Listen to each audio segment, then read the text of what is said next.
welcome back to my channel. So for today's topic is the choices and options of the driveline. So basically, majority of the people are doing the lawnmower Briggs and Stratton type setup. They use a shaft like this, pulley like this for the motor, and they run a belt drive, and they use a push and pull lever or however to bring the tensioner and the idler arm into the belt, and then it grips and then it takes off. Well, I like being different. I like changing things up. So, and I also enjoy simplifying things and also showing other options of being able to do stuff. So what we got here in this box here, we'll pull it out and show it to you.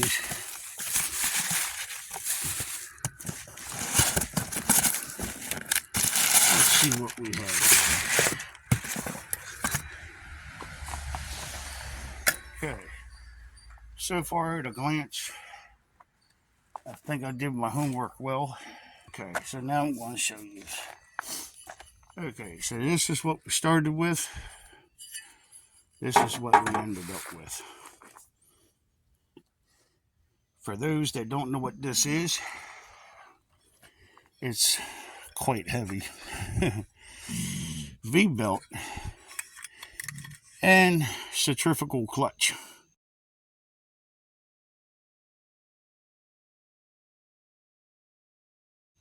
One-inch bore, 4-inch diameter. Takes the same keyway as this does. You can see through the hole and you can see the existing one here. So I'm going to line those up. Look down the center there. Perfect diameter. And it's the same diameter with the belt.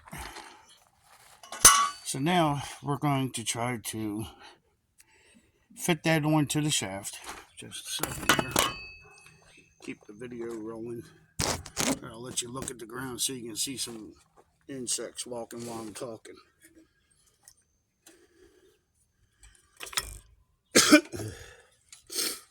So I'm going to tip the motor forward. Take this bolt off. Apologize that I don't have a camera stand. But, so we're going to put this one here.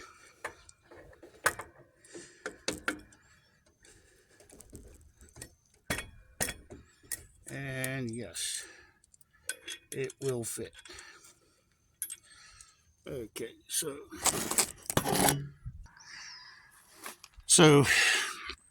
I had took my angle grinder, grinded the shaft just to clean it up. I didn't decrease the size in it. But as you can see, it's a real good fit there. So when I put the quarter pin in there, lock that bolt down with some thread lock, should be ready to roll. So that's a good fit. So then it's just deciding on what size belt that I need. And I'm going to set this down. I don't want all the oil coming to the surface of the motor above the piston. And good enough that she doesn't smoke, so let's not try to make her smoke. Well, you can see I'm too late, already got oil up there. So by the time it gets ready for running, it'll drain back down.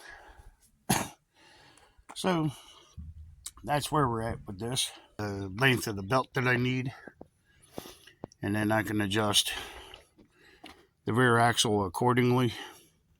It's on a slider bars with set screws on both sides, and it's got bolt tensioners, and we can put tension or let it come back further. It adjusts the chain and adjusts the rear axle to here for fine tuning, plus the motor can slide back and forth.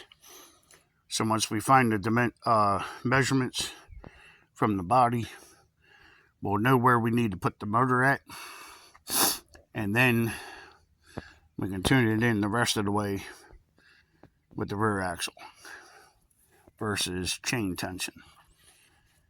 And then we can lock it down, and we'll have to do brake assembly on both sides. It's like the old filter wrench. Yeah, it's a band strap with a piece of leather or piece of graphite material that just tightens up around that. So that there will be operated. I'm hoping to make a brake pedal type setup. Cable driven back here to release and pull on both sides, and have a brake pedal come up through the floor. And then have shifter, maybe a cable or shift rod. I might be able to utilize this tube here for the cable to go through. It's almost lined up for this.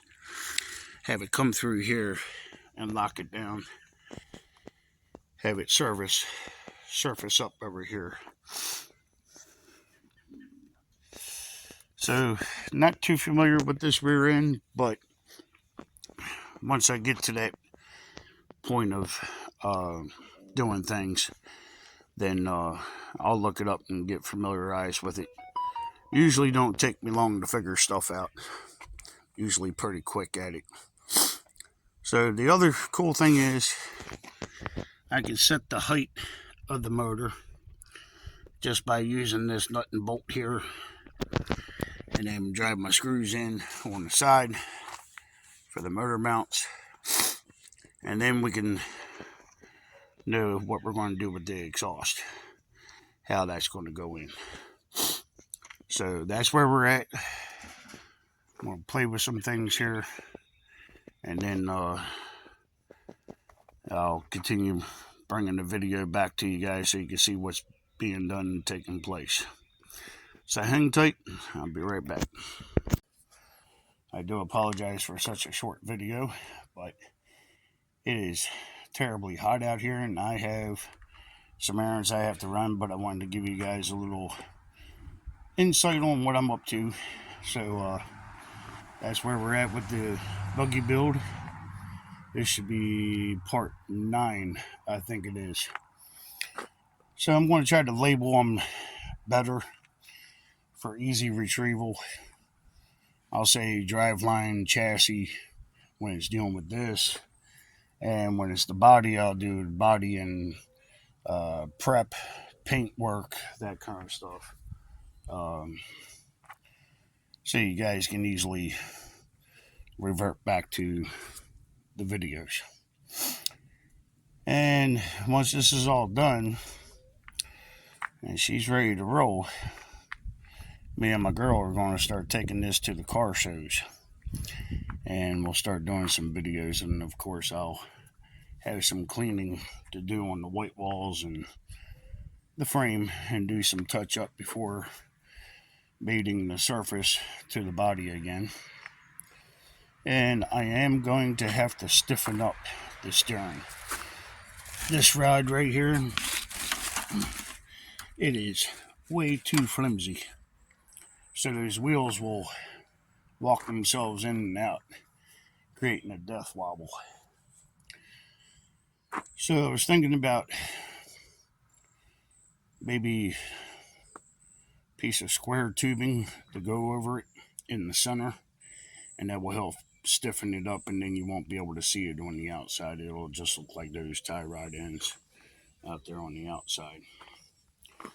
But a small 1/4 inch, maybe 3/8 square tubing might be in order. That way these wheels don't death wobble. And because, I mean, this ain't super fast, but it's going to be fast enough. You don't want those wheels acting independently on the pavement. Though I'm not going to be going hyper speed with it. But when you're in a crowd of people, you don't want room for accidents. So it's just best to make good with what you have. But the rest of it, she's in great shape. I wouldn't change nothing on this. The frame, Everett Moore, Jimmy Woods. But there's another gentleman, which I'm not going to disclose his name, made it to where independent slide with the rear axle for the tension on the chains, both sides. I'm not going to disclose his name for respect to the family. He was the one that built this frame, but he built it off of Everett Moore and Jimmy Woods. So if she chooses to disclose his name, or he chooses to disclose his name, then I'll let that be in the decision of theirs. So, as always, I appreciate you guys stopping in and watching. Please hit like and subscribe if you want to see future videos. And let me know what you think in the comment section. And hope to see you guys come back. See you next time. Have a good one.